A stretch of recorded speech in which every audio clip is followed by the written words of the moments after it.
really love mythology and history, as I'm sure a lot of you people do as well, because you're here in a panel about a video game that's based on mythology and history, so we're all on the same page here.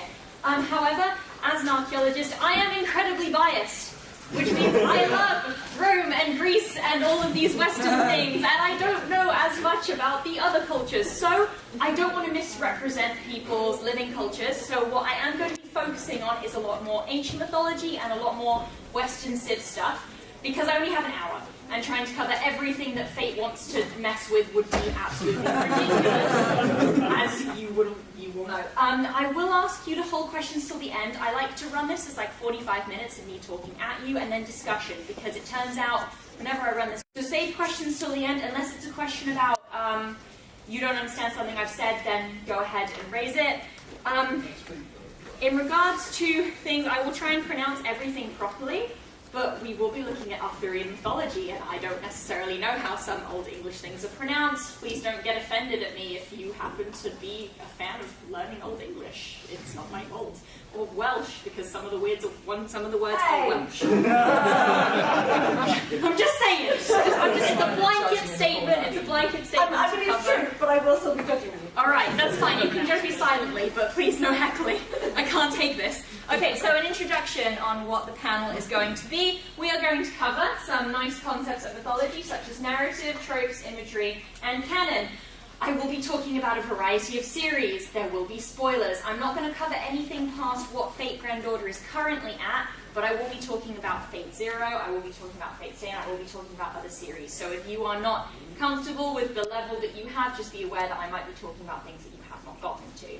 But trying to work this out. So, where shall we start in regards to talking about mythology and Fate? So, when you're looking at Fate series, obviously now there's like a ton of different ones that all have quite different stories, but if someone asked you to basically give a one-line summary of the Fate series, what would you say?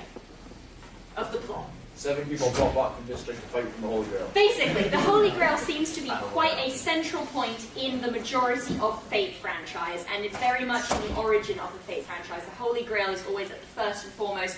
This is the thing that you're trying to aim towards. Always it's a gimmick and something terrible happens, but you know, like, it's there. So where does the Holy Grail come from?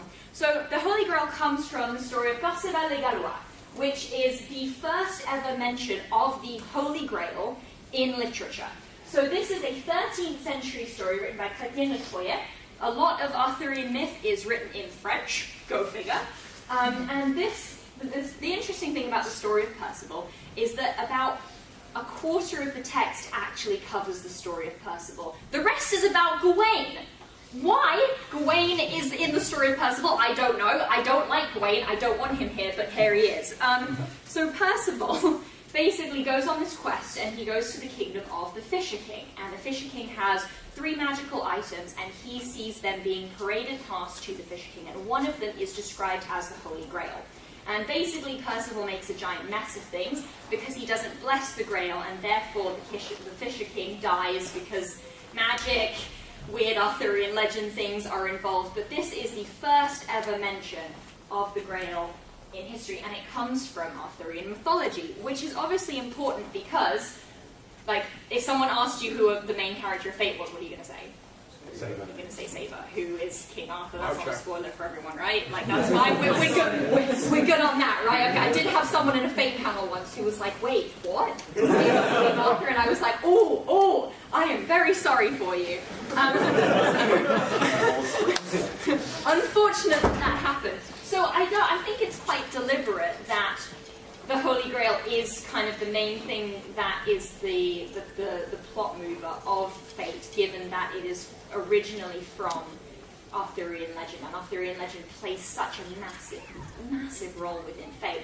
And it's very difficult when you're discussing mythology, because it's very easy for academics to kind of put ideas on concepts that never would have been considered when the thing was being written. You know, you look at things, you look for patterns, and you find patterns because you're looking for them. But I'd like to think that it's a deliberate use of kind of the global aspects of Arthurian mythology and bringing it centralized into the story itself. Now, there are a lot of other narrative tropes from mythology that are associated with Fate. This is great having someone to move my slides. It's the most awesome thing ever. So,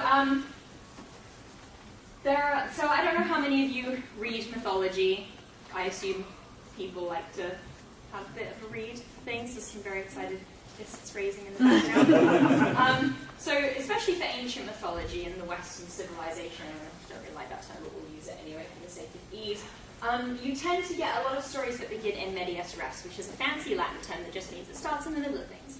And you have this for stories such as the Iliad. You don't start at the beginning of the Trojan War. You start with Agamemnon and Achilles about to kill each other over a stupid argument. For the Odyssey, you don't start at Odysseus getting on his ship leaving Troy. You start when he's already stranded on the coast of Africa about to deal with, what is it? It's cannibals. So you're never starting the story at the beginning. The Aeneid is the same. You are coming into book one with Aeneas leaving Troy, having seen it be burnt down rather than the actual burning of Troy. And this is something that fate does. If you think about Apocrypha, for instance, you're not starting at the beginning of everyone going, all right, we got a Grail War coming up soon. How do you think we should do this? What do you guys think? You're starting at the beginning of the fight, but not at the beginning of the planning for the fight. So there's a lot of build-up that you get the exposition for. I include this image because it's the circle of exposition from Thank you for this 40-minute long first episode, because I actually needed it, because 20 minutes was explaining to me what the hell was going on. While characters walked in a circle ominously. And you need that exposition because it leads you straight into the beginning of all the characters are summoning their servants. This Holy Grail War is a recurring thing that happens, and you are being thrown directly into the action. And this is something that is integral to mythology. Very rarely will you get this is the beginning and this is where things continue. I mean, Herodotus, I hate Herodotus. If he was alive, I would punch him in the face. But he was the guy in ancient Greece who was like, I'm going to find the beginnings of all of these mythologies. And he ruined it for everyone. Thank you, Herodotus. But that's the kind of thing. Those beginnings weren't necessarily part of the story. And Fate does continue this with, I think, most of their series, actually. And the other thing is repetition of battles. So battles and warfare in most ancient mythos are used to signify kind of cosmic changes, etc., etc. But it's all about how battles will always repeat, always continue. So, for instance, in Greek mythology, you have the Titantomachy, which is the battle between the Titans and the gods. And then after that, you have the Gigantomachy, which is between the giants and the gods. And then you have 3 more Gigantomachy's because the Greeks couldn't agree on what their story was.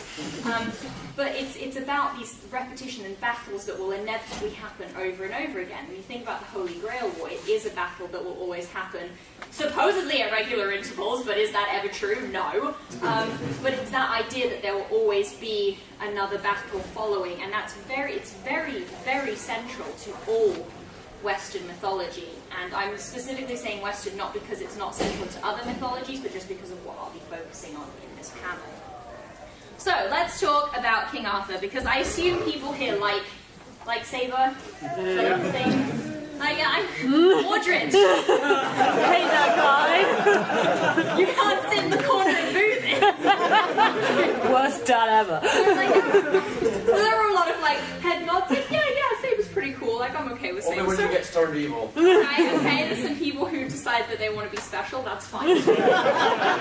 We're all agreed Saber's a decent character. Yay, go Saber. Alright, so, as we know, Saber is King Arthur. No one's going to have a heart attack about that. What I actually wanted to talk about, rather than Arthurian mythology, was things in Arthurian mythology, which is specifically referring to canon, and that is the weapons. I had an argument with my dad about this last week, and it was brilliant, in that there are actually multiple weapons that King Arthur has. He has Excalibur, he has Caliburn, and he has... Why is it cut off?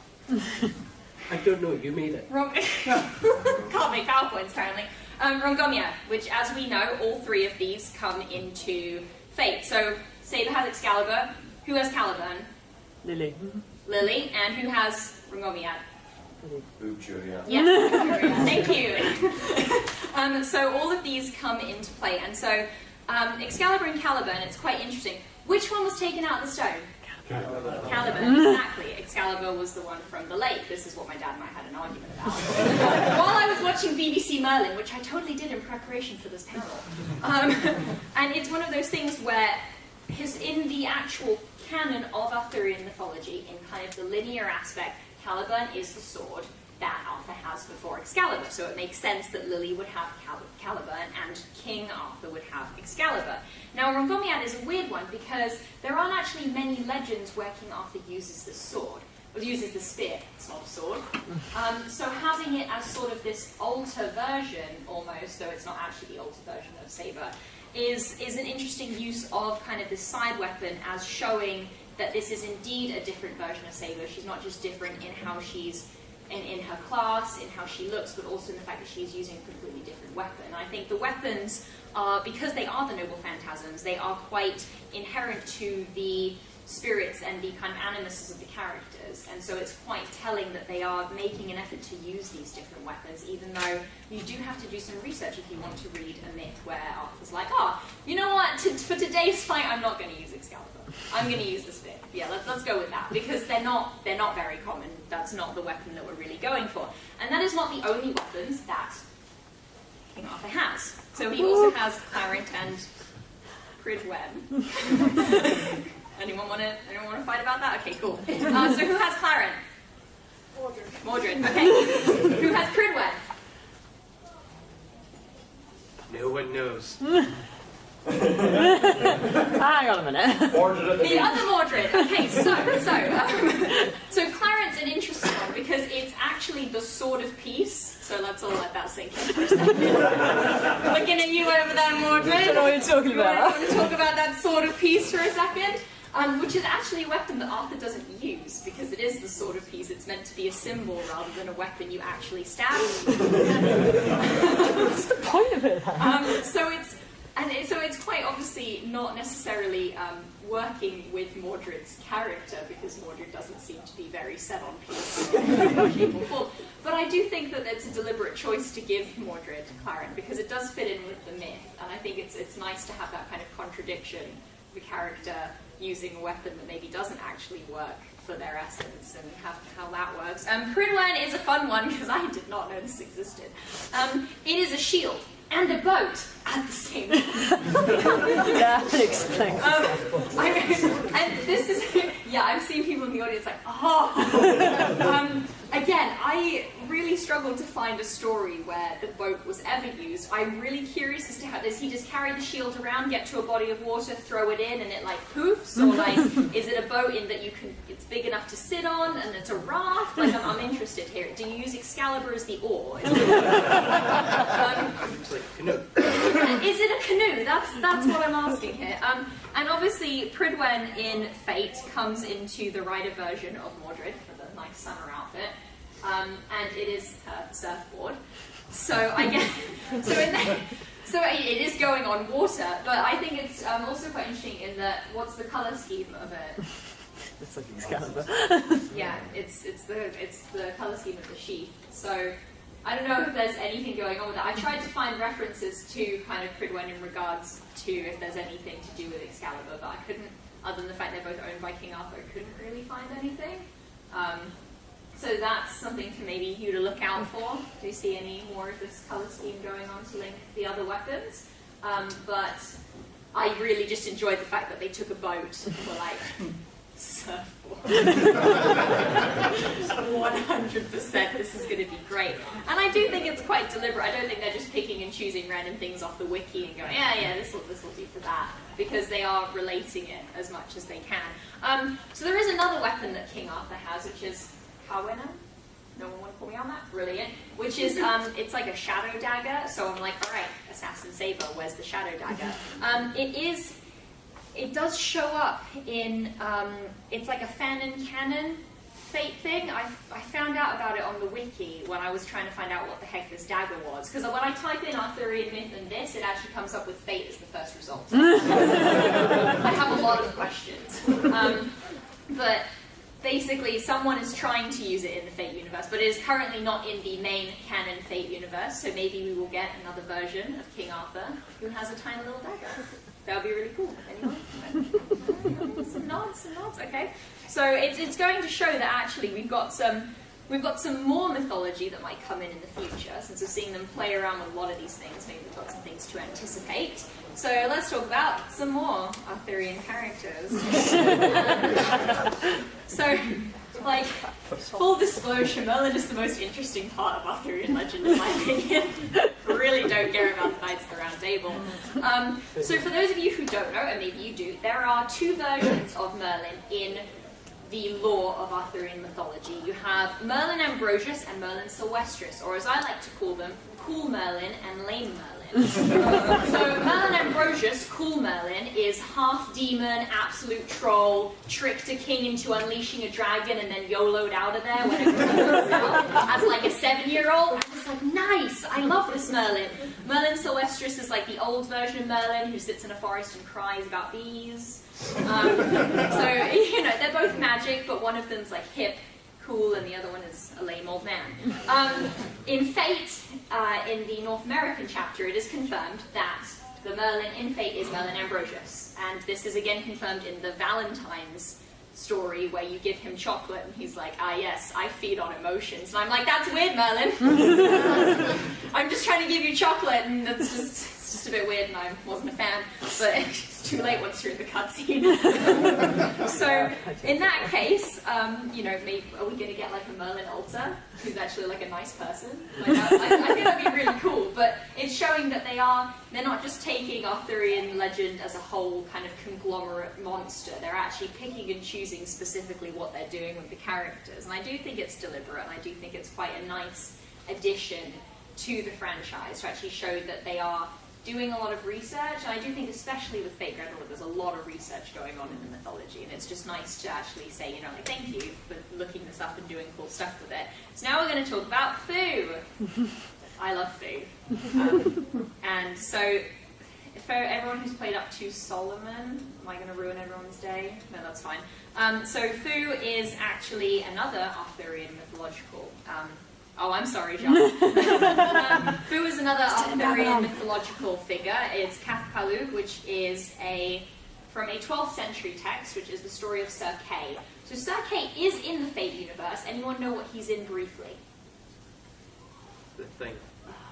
I hate you. He is in Lord Elminoy's case files. He shows up, everyone's like, oh, why didn't you say so then? He shows up extremely briefly, like literally it's just a panel of like Sir Kay's face, and everyone on my Facebook freaked out about it for like 3 days. He's one of the spirits that's in Gray's Scythe, I think. But anyway, so he is technically in the Fate universe, and Cathpalug is basically this boar cat creature that just rampaged the Welsh countryside for a while, and Arthur and Kay were like, we should probably do something about that. There are multiple stories, the first one being a 12th century story, but in later stories, Cathpalug is actually considered to be the creature that kills King Arthur. Sorry, Mordred, you're nothing. What? Oh, it's all that effort. Yeah, all that effort and you're just done for. So having this kind of extremely powerful creature just be kind of comic relief for the majority of Fate Grand Order, I think, is hysterical. But it also shows that there's still a real wish to continue the Arthurian legend as sort of the quintessential mythology of Fate. Because with Fate Grand Order, you are collecting grails, but you don't have King Arthur as the main character anymore. You're not centered on only collecting grails because there's like 800 other things going on and all these demon pillars and everything is terrible. So just having kind of this character who is an Arthurian legend character, and a very important one, especially in later tradition, as a very, not a central character because it's just there, but a reoccurring theme and motif that you see in basically every story, I think is quite a nice homage to, no, we are still very much centered in Arthurian mythology. So while Arthurian mythology is the main kind of center hold of Fate, there are lots of other mythologies that come in, and now we're going to talk about my favorite one. I think of Gilgamesh. All my friends in here are rolling their eyes and groaning because I've heard this a million times, and now you're going to hear it again. So, Gilgamesh's design really doesn't look particularly accurate. You know, when I think of Mesopotamians, I don't think of a skinny white dude with blonde hair and red eyes. But here we are. However, and this is the thing about the Epic of Gilgamesh, there is actually no known and confirmed representation of the epic in any Mesopotamian art. It does not exist. If you go to a museum and you see a little scroll or a statue that says, this is Gilgamesh, it's not. because the cultures of ancient Mesopotamia, that's the Sumerians, the Akkadians, the Assyrians, the Babylonians, they did the same thing as the Greeks, which means if they drew a hero from an ancient story, they wrote who it was next to it. You look at any representation of the Iliad, it's going to say exactly which characters go, like, this is Ajax, this is Achilles, because they all look the same. It's like, think about when you were drawing when you were 6 years old, and you'd write the character's name next to it. That's exactly what they did. There are no images that say, this is Gilgamesh, this is Enkidu. It does not exist. The closest we have is this guy. This is a very misleading picture. I visited this in the Louvre, and I think I come up to about here on it. So this thing is massive, which it does not give you the scale, and I was very shocked when I went to see it, because I thought it was like a little thing. If you look on the Louvre website, this says this is an image of Gilgamesh. There are two of them, which are basically identical in stature, but slightly different appearances, so it could be Gilgamesh and Enkidu, since in the myth they are specifically said to be similar in stature, very similar looking. However, the Epic of Gilgamesh might be the most famous story from ancient Mesopotamia, but is not the only story from Mesopotamia. There are a number of other older traditions, because we have lost them in writing of earlier dates, but there are older traditions about heroes who have curly hair and kill lions. Gilgamesh is never said to have curly hair or kill lions. So just looking at a heroic figure and going, it's Gilgamesh, doesn't really work. But what do you do then if you actually don't have any representation to go off at all? You have to use the best you have. And we can see clearly that Fate likes this image, because this is one of the ending images from Fate Zero. And I'm like, Gilgamesh, why do you have a lion? Like, it's a weird thing to have. But it's clearly referencing this picture. Well, at least for me it is. Maybe you disagree, but you can argue that with me later if you'd like. So they are trying very much, and when the trying actually gets really good, it's with Caster Gilgamesh, who is the better version of Gilgamesh in every way, shape, or form. I'm seeing some nods, so I'm glad we're all agreed here. Thank you very much. That later. Pardon? Go tell Ness that. You got to tell Ness that later. Yeah, no, Ness can fight me. So the Caster Gilgamesh design is one of my absolute favourite things, because here they basically went, okay, so we did the Gilgamesh design, we really didn't have anything to go off, so why don't we just keep using other Mesopotamian things, since we don't actually have any Gilgamesh art to go off. And this is a really good version of it. So here we have the Stele of Naram-Sin, which is again in the Louvre, and it's only about this big, so it's not as bad as the other statue. And this guy, Naram-Sin, he is the king. And you can tell he's the king because he has this little hat. These adorable little horns coming from his side. And there are only two types of people in ancient Mesopotamia who get horns in representation, and that is kings and that is gods. Everyone else, you don't get horns. I don't care how much you want them. So, what we see on the Ascended Caster Gilgamesh design is these cute little horns! And I do think that is very much a deliberate addition. I don't think it's someone in the art department going, you know what I really fancy? Horns. Because they are the same, they're the same type of horns, they're still on a hat. I do think that is a deliberate parallel. And that is not the only parallel for Caster Gilgamesh's designs. So, before I go into this, anyone know who these guys are? Birds. Okay, close. These guys are like my favourite thing in the entire world. You can go and see them at the British Museum and say hi to them. I love them. These guys are what we call Apkalu, or antediluvian bird sages. There's one to pull out at parties. So the Mesopotamians have the original flood story, which you might know better from Noah's Ark. And in the original flood story, there are 6 cities that are antediluvian, aka before the flood. And the Mesopotamians had this really weird tradition where apparently the people who lived in these antediluvian cities were bird people, for which I have great questions for.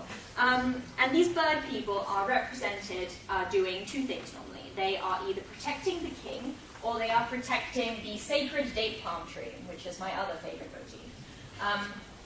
And as you can see, they water the date palm tree with buckets and pine cones. I have not attempted this. If anyone wants to attempt how well that waters plants, I'd be interested to know. So these guys are great, and it means that feathers and bird motifs in Mesopotamia become associated with knowledge and with magic and with the knowledge that was gained by these cities before the flood destroyed civilization. And we can see here, he's got these cute little butt feathers. And I kind of looked at this and just went, oh my god, it's the Apkallu feathers. And everyone looked at me and went, what? So again, you might be sitting here thinking this girl's crazy, why am I in this panel? But I personally do think that, again, this is a deliberate stylistic choice. Castergill is a caster, he has magic, he's meant to be the smarter one. Meant to be, but clearly there is something being evoked here. And also you can see on this Apkallu, who doesn't have a bird head, it's got a human head. Again, we've got those cute little horns facing forward on this time, so much like Castergill's. So what else can we talk about for ancient Mesopotamia, because I am a fan. So we are going to talk about Castergill's noble phantasm. So first of all, what's regular Gill's noble phantasm? Thank you. So Enema Elish is the name of the creation myth in Mesopotamian mythology. It's Sumerian specifically. It just means when on high. It's actually the opening words to the story. There is no title to it. So they were just like, oh, we'll just call it the first 2 words. Does that make sense? So when I sent a noble phantasm picture to a friend of mine who was also an academic, she said, why are they using a tax called when on high? And she was very confused. But Caster-Gilgamesh's attack is called Melamu Dingir. And Melamu Dingir means the terror of the gods. But it's a really interesting use of the term terror. So Dingir is god, Melamu is terror. But Melamu is also the word used for, in the Bible, when the angels come down from heaven and announce to the shepherds. And they cower in terror, or they cower in awe. So it's a word used for awe, terror, but also aura. And there is a single version of the Epic of Gilgamesh, which is a Babylonian version, so it's significantly later than the first versions that were written, in which the story is that, on top of killing Humbaba, Gilgamesh and Enkidu also have to defeat his 7 auras, which are the 7 Melamu of Humbaba. And this is a very, very extant text of this myth. It is not one that you're going to find easily available online. It is very, very specific. You have to be looking for it. And I just think that it's really interesting that maybe they didn't realize that Melamu was a word in one version of the Epic of Gilgamesh, but I can't help but thinking that that is a very nice deliberate touch to keep kind of that mythology going, to not only be using words from the creation myth, but also just being able to actually use the Babylonian and Mesopotamian language to create a word. Because for the phrase Melamu Dingir is actually not very common in text. You can't just like Google it and then be like, oh yes, it comes up 18 times in Assyrian text. So they've clearly just gone, okay, we want the word for God, and then we want this word as well. So it shows some thought into how they're actually organizing these characters. And I personally think that's really cool. I don't know if you guys do, but I do. Okay, so we'll go on to a different character, I promise. So we're going to talk about King Hassan. Who rolled King Hassan? Oh, okay. Oh, there's only 2 of us. Oh my god. Oh no, oh wow, you're just angry. Okay. Okay, I was super excited about King Hassan because, so for those of you who played Babylonia, there was that like weird old guy who kept showing up. And the moment I saw him, I was like, oh my god, it's Utnapishtim, and all my friends went, bless you. So Utnapishtim is a character in the Epic of Gilgamesh who, when Enkidu dies and Gilgamesh has like a midlife crisis about it, he decides to go to the underworld to go get the plant of immortality because, oh god, I don't want to die, that looks horrible. And in order to do that, he has to go find Utnapishtim, who is an antediluvian sage, but not a bird one apparently, so I don't know really what's going on there. But he is a ancestor of Gilgamesh, and he is basically the model for the figure of Noah. And he's great, he knows everything, he tells Gilgamesh where to go to the underworld, blah blah blah. Gilgamesh messes it up, as per, and that's the end of the Epic of Gilgamesh. But Utnapishtim also goes by another name, which is Zuistrudra, which, as you guys would know, finishing Babylonia, is the identity that King Hassan reveals that he has been the entire time. So I just think they didn't have to do that. They didn't have to go all out, including King Hassan, into not only general Babylonian mythology, but into the Epic of Gilgamesh itself. But they did, and I think that's a really, really nice tie-in. And when I realized that, I was like, oh, this is so exciting! This is so cool! So I hope you guys also think it's a cool thing, because I thought it was a cool thing. And it's just the reason why their names are different is they kind of take over the same geographical area and they shift the language ever so slightly, so by the end of it you're getting completely different names for different people. But it's actually interesting because there are a lot of other stories written about this epic hero, Zeus-Tuya, who is an ancient king. So I don't know if maybe we'll get more King Hassan content based on other stories that exist. That would be cool. I really like King Hassan. I'm sorry that none of you guys have him. He's a really cool guy. You didn't want to come home. You didn't want to come home. Oh, I'm sorry. Okay, so I'm sure you guys are all done with the Epic of Gilgamesh, but I'm going to talk a bit more about it.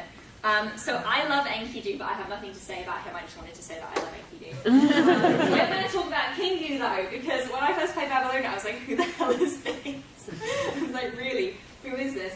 And then I actually remembered I do know who Kingu is. So Kingu is what, remember I was talking about earlier with the Greeks, with their Titantomachy and their Gigantomachy? Kingu is the creature birthed by Tiamat for the Mesopotamian version of the Gigantomachy. Tiamat gets mad, the gods take over, creates this horrible, terrifying monster that looks like this. This is also in the British Museum if you're interested. And then King of the Gods at the time, Enki, is like, I don't think so. And kills Kingu.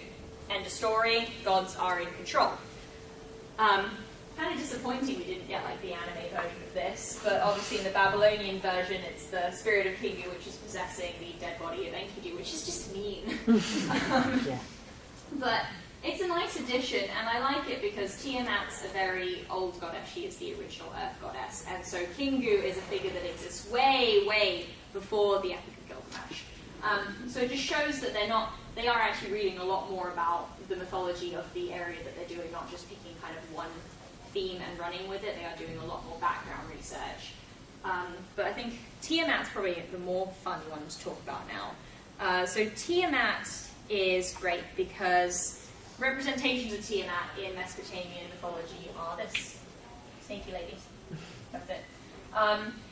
There are no human versions of Tiamat. So Fate kind of just had complete control about what they wanted to do with this. But what I like is you have Tiamat in Babylonia and then you have the Goddess Alliance. And if you look at all the characters in the Goddess Alliance, they're all kind of snaky. You've got Gorgon, who is literally snakes.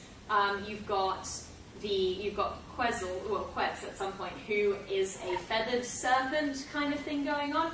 And then obviously with your Mesopotamian goddesses, Ishtar and Eresh-Kigal, because they are related to the underworld, anything related to the underworld is automatically related to snakes, because that's how the Babylonians work.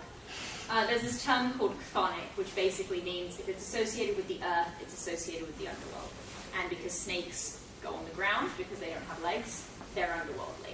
So I just like that even though they didn't go with the snake route for the Tiamat design, they did try their best to incorporate kind of this snaky imagery into kind of what they are doing with Babylonia. But I quite like the Tiamat design. Again, horns signifies that she's a goddess, and because she's got massive horns, not only that she's a goddess, but she is a really hella old goddess and she's going to mess you up. So I do like that they are continuing the theme of making sure characters have things that would relate to them. Obviously, you might be like, Tabitha, that doesn't work. Ishtar and Eresh-Kigal don't have horns, which you're right. So whether it's, maybe it's not deliberate, maybe it is. I think it is. I think it's quite nice. They were just going ring face with the other two, so we'll see. All right, let's not bore you anymore with the Epic of Gilgamesh. Anyone like Greeks? Do people cheer about that? Hang on. No more Epic of Gilgamesh. Okay, Greeks. Woo! Okay, alright. So you sure the cheer was not for the other one, because I was going to be really hella mad. Okay, so, Greeks. This is going to be a really quick run through of imagery, because we haven't really had anything super Greek yet. Kind of, they did it a bit with Okeanos, but not completely. So, Greeks, we're pretty good on imagery with Hercules. He's got his club, he's big, he's buff, he's going for it. But then we kind of lose it a bit with some of our other characters. In which they're kind of just doing whatever they want with the Greeks. I mean, obviously, Atalanta has a bow, okay, we're solid there. Hector has a lance, okay, we're solid there. But they're just kind of having fun. So it's just to show that, in some cases, yeah, Fate's being really good with its imagery, but sometimes they're just going, well, we don't want to do that. And I think it is a deliberate, we don't want to do that, rather than a, we're just being lazy. Because if they've shown that they can do it, there's got to be another creative reason why they wouldn't necessarily do it all the time. And I think that's important to note. Is that because that's why Genji likes drawing really pretty dresses. yeah, okay. You know what? I relate to that. Okay, so let's look at some more ones. So I do want to talk. Don't laugh. Do you have any Medusa fans? Okay, yeah, Chris in the corner like. Okay, so imagery from Medusa, obviously not really going off remotely what we're looking at in the actual design, but the canon for Medusa is awesome. So, story of Medusa, very quickly. Priestess of Athena. Athena is a virgin goddess. Priestess of Athena can't have sex. Poseidon's like, oh, she's pretty. I'm gonna have sex with her. And Medusa's like, no. So she runs into the temple of Athena. Poseidon's like, I don't care. Rapes her. Athena's like, oh, I hate you now because I don't understand Greek mythology. And basically curses her to be a Gorgon. And there just happens to be 2 other Gorgons living around who weren't cursed. They were actual Gorgons, so God knows what's going on with that. But what's great about Medusa is that in Fate, if you read the description for Gorgon, is that she is an earth goddess from Greece. And if you read the description for Medusa, rider class, she is an earth goddess who the Olympians cast out for fanatical beliefs and sent her to the Isle of the Blessed. So they completely skip the whole Poseidon myth in Fate. And that's not canon. That story does not exist. There is no idea of Gorgon, of a Gorgon figure who is a Greek goddess who is cast out from Olympus. But there is a Minoan snake goddess. Anyone know who the Minoans are? Alright, we've got a couple hands. So people who are looking at me like, bless you. The Minoans are a culture who live on Crete. They are pre-classical Greece. And this is their snake or animal goddess. Archaeologists will argue about who this is. But you can clearly see she is a female having a dance party with some snake maracas. And she is associated with being an earth goddess, kind of a Tiamat-esque figure, but also being a goddess of animals because she has her snakes, and there are some versions of her where she's got like animal pelts around the belt and stuff. And so I like the idea that actually, even though the Medusa canon in Fate isn't the actual Medusa canon, the idea of bringing Gorgon into it and having this almost made-up mythology of this earth goddess cast out from Olympus works really well in regards to classical mythology, where you do have all of these older earth gods who are then being superseded by the Olympians, by sky gods, by more power. And it is a case of female goddesses being overtaken by male gods. If you look at all primordial earth divinities, they are female. If you look at the sky gods, they tend to be male. Zeus, Jupiter, Thor, whatever you want. And so I think it's nice to then play with mythology, and I like that Fate does. I like that they do these things with the stories. So now we'll go into a completely different thing. Oh, I thought I wasn't going to talk about this. Oh, okay, I am talking about this. Thought my slides were in a different order, so that's fine. Okay, Paladins. How many people have read The Manners of France?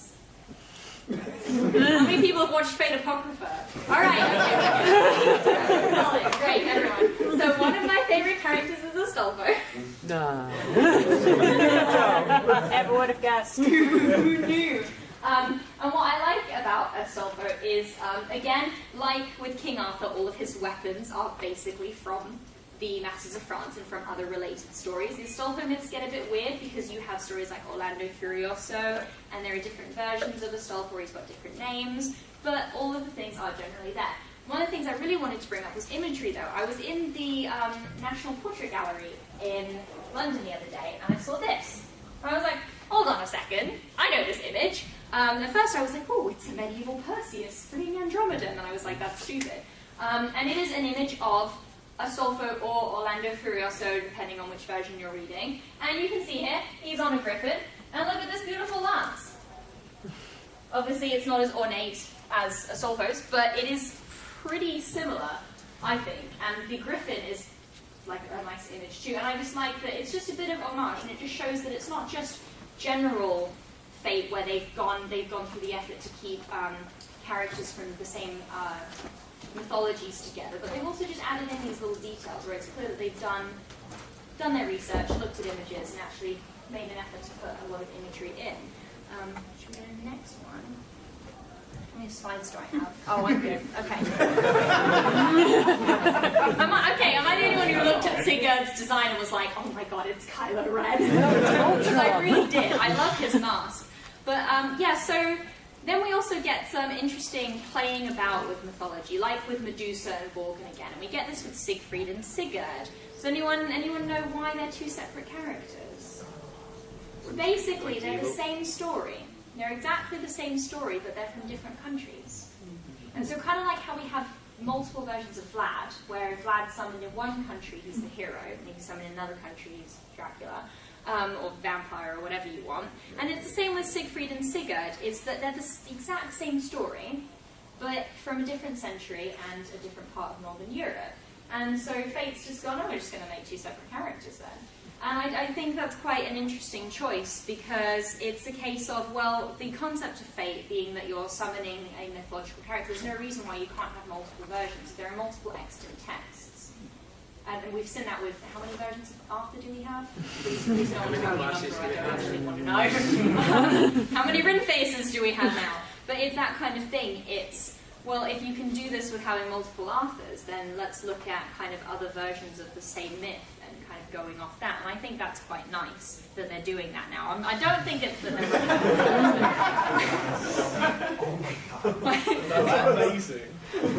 All right, so let's talk about some Mayans to finish off here, I think. Yeah, I think that was the last one. Yeah, but I know what they are. Okay, so, do we have any fans of Mayan mythology in here? People like some Aztecs? People down for some Olmecs? People down for some human sacrifice? Alright, so, the mythology used in Babylonia that is Mexican is Mayan. Mayan, Aztec, we get very mixed up because the same gods appear but with different names, so we are using the Mayan names here. So, anyone want to pronounce the correct name for the Jaguar warrior? No. Shumlagwe, which, if anyone's played Smite in here, good character, good character.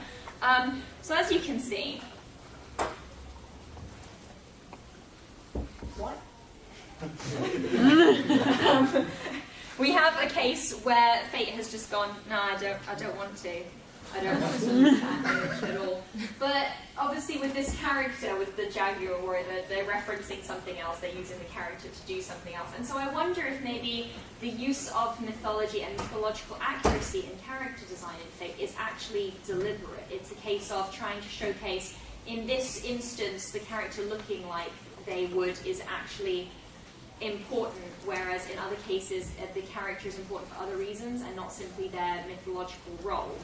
And you can see this in the case of the Jaguar warrior, where the Jaguar warrior plays not really a central part of Babylonia. They're fun. I love Jaguar warrior, but there's no reason for them to actually appear like they would in the ancient mythology, because their role in ancient mythology as one of the twin heroes who conquers kind of the pantheon is not necessary to the story.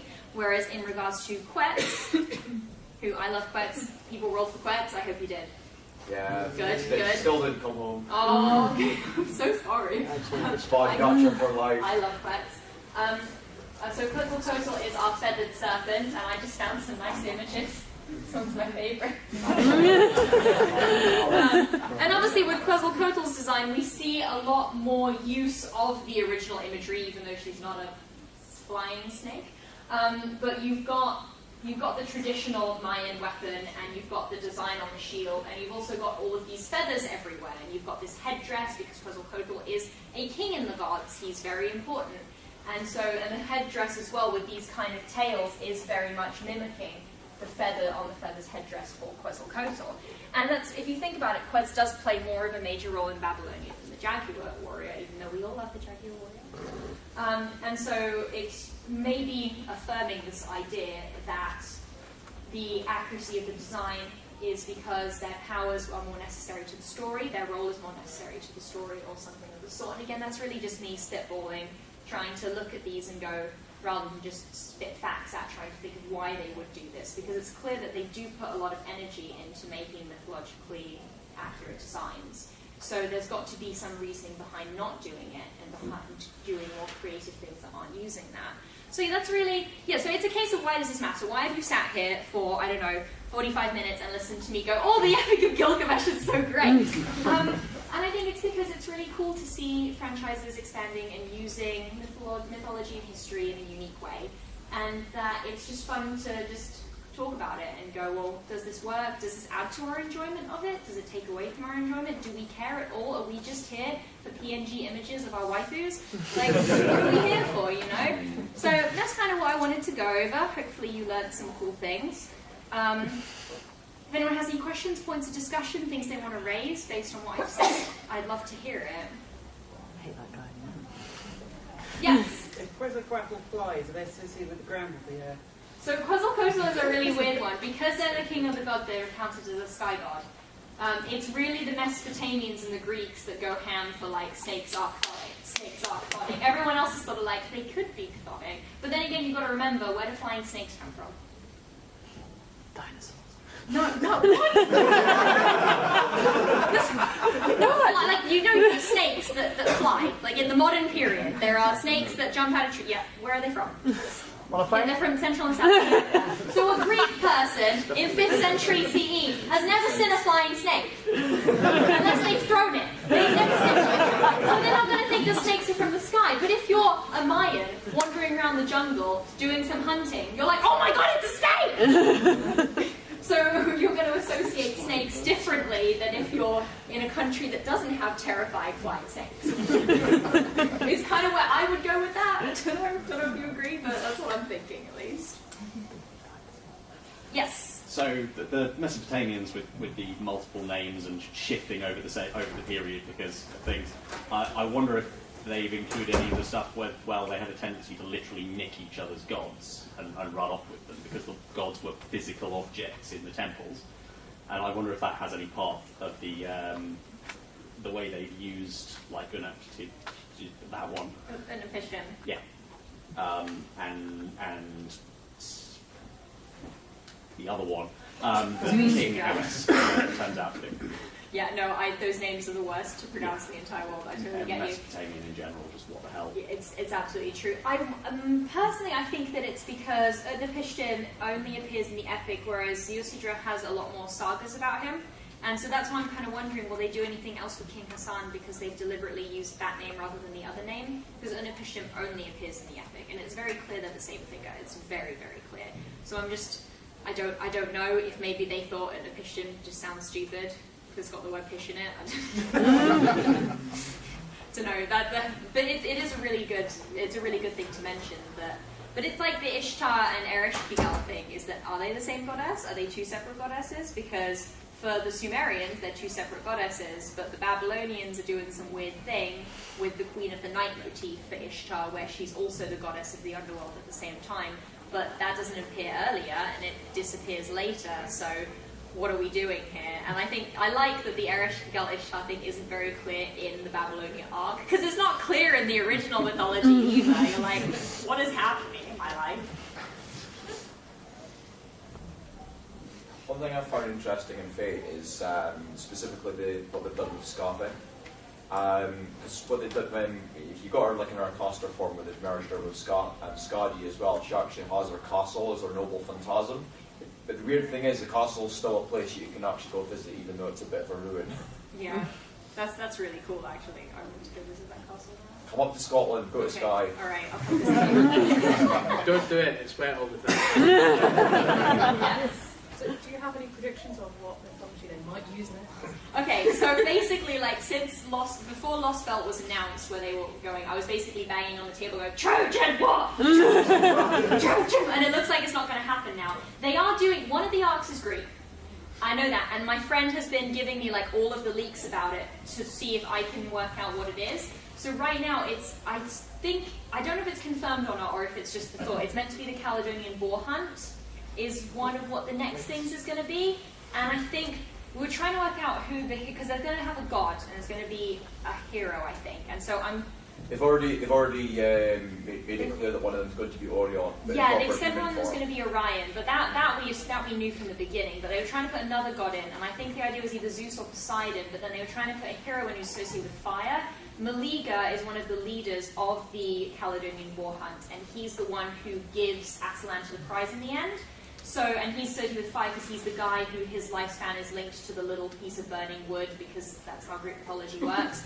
So that's kind of what my predictions were. I know there's going to be meant to be like a Mexican one again, but I'm waiting on the leaks to see if we can work out anything about that. The next one's India. Next one's India. Yeah, don't ask about Greek mythology. I don't know. It's heavily suggested that we might get Karna as an archer. Yeah. So there's might get some more Greek stuff. I'm still holding out the Trojan War. I'm just like, give me the Trojan War thing, please. I want it, please. But I don't know if it's gonna happen. So. Yes. Speaking of Greek stuff, have they used Dionysus yet? No, they haven't. Because he's one of the most interesting figures for me, because he starts off as a very different figure to what we think of him now as the god of drunkenness. He starts off as a god of madness. He has horns. Well, it's weird because there's a lot of conflagration or syncretism between Dionysus and Pan, mostly because they're both associated with satyrs. So it's difficult. So Dionysus is associated with madness, you're right, but not in the same way that Pan is. So he's never portrayed with horns.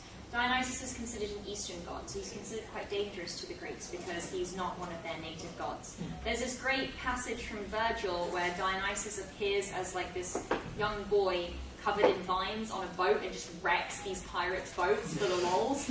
I don't ask me what Virgil it was. I just remember reading it in class and was like, what the hell is this? Eventually, later authors pick up on this one Virgil passage of vines, and they're like, it's the precursor of Jesus! What? But yeah, there is a lot to do, but the thing is the Dionysiac madness is still associated with drinking and making that state your own, whereas the Pan madness is associated with nature and isolation and things like that. So Dionysus is a very interesting figure.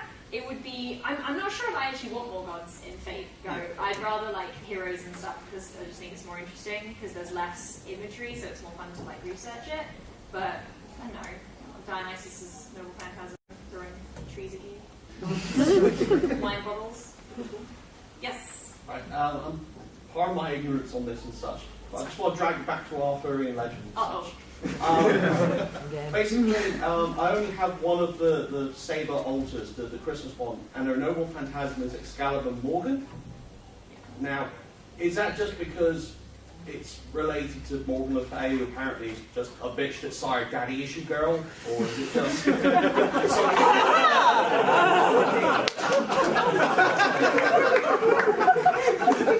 Alright, line of the panel goes to you. Yeah, so I assumed that Excalibur Morgan was in relation to Morgana, Arthur's possible sister, depending on what story you're reading. Is there anything more related to something like the actual corruption of like the character? Because obviously the altar is just all corrupted. Yeah. As far as I know, there's nothing that goes back to Arthurian lore about it. Because Morgana is a really weird figure in that she doesn't actually do much. BBC Merlin lied to me. Like, she basically just, like, has Mordred and then just leaves. Doesn't do anything. It becomes good, yeah. So I'm not... Because she's meant to be... She's set up as the foil to Merlin, but doesn't really... I mean, Merlin Sylvester, she's more the foil for Merlin Sylvester doesn't do anything because he's a pushover. So as far as I know, there's no link. But that's not saying there isn't, that's just that I don't have the information about that. All will be revealed later in Lost Belt because it's heavily suggested. Yeah, we are getting an Arthurian one. I kind of blanked that because I don't care. But yes, we are getting another Arthurian one. That is 100% true. Yes? Do you think that we see less contemporary characters and they tend to favour more sort of the ancient kind of Greek or the ancient Mesopotamian stuff because it's a little bit more free-for-all, a little bit more vague, and like you said, that you don't have those set start points? Yeah. The specific reason in Fate lore is because the later it goes on in the history, the weaker a servant becomes. Like the further back they are, they're in what they refer to as the Age of Gods.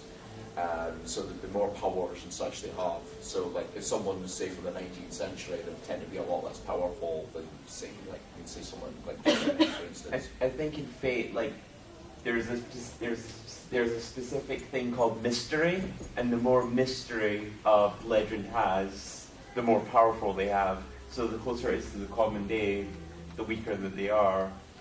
Because every time they seem to have contemporary characters, they always seem to be the characters that seem the most bizarre, or just the juxtaposition. I remember seeing like Francis Drake was one of the ones that amused me. Francis Drake is like 400, 500 years, 400 years ago? I don't know numbers. That's still 400 and a bit. Yeah. But I feel like that's still it's a lot quite- more of a contemporary character than the likes of Arthur or Oh, well, I Gilgamesh. think the answer you've gotten is basically their reasoning for it. It's just a case of the older the people are, the stronger they are. And so if you're a master in the Holy Grail War, you're going to be like, I'm going to summon some weak person and then die. Or you'd be like, okay, no, I'm putting in real effort. Give me the chicken blood. All right, here we go. Unless you're angry mango. Summon. I want something decent. Please, gacha. You know, like. Unless you're angry mango, and then you just get summoned and die and corrupt the Holy Grail. Yeah. So I think it's more there's a bias because obviously in the series you want a good servant, so you're going to summon someone more powerful. Is it more the case that more just kind of got distracted halfway through the actual plot and went, ooh, butterfly? also probably true. And that's fine with me. I like ancient things, so I'm totally down for like more ancient stuff. Yes. All right. Don't start things. In your opinion, all like the servants that have shown up in Fate, which is the one that you've looked at and you've gone like, why the fuck have they picked them? There's quite a lot. You know what one I actually hate with a burning passion? Oh god, I'm gonna hide behind it. I don't like current Orion. Okay, no one's mad at me. I hate the Artemis design with a burn. I'm like, what is this? Tits. What am I looking at? Yeah. Why am I looking at melons? I didn't summon melons, I summoned Artemis. So that's one that I'm just like, with all of the imagery you had, with all of the Sailor Moon bullshit that you could do this. Statues of her literally have the crescent moon on the forehead. Greek statues, she got a little crescent, you could magical girl the shit out of that. And what did you give me? Melons. Take them back. I don't know. That's my opinion. Yes. You've got the different beasts, so like beast 1, 2, 3, but 3's split in two between Kyria and someone else. Do we know why beast 3's been split in half? That's very extra. You don't want to go there. It's All just complicated. No, I'm just thinking like, I Once the moon cell gets involved, it just gets way too ridiculous. Parallel world. Run quite fast. it's not mythological related, if that's what you're asking. No, Kiana's like I made it as a Fate original character. Yeah, so that's as far as my answer could go. It's not mythology. There's no weird duplication of things. It's the butterfly that happened. It's the butterfly.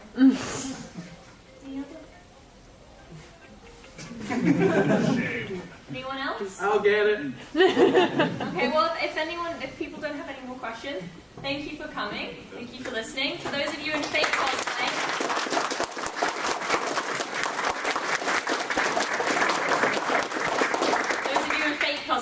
photo shoot right now, lobby. What's wrong? I need to get dressed. Yeah, I want to get changed. Because I also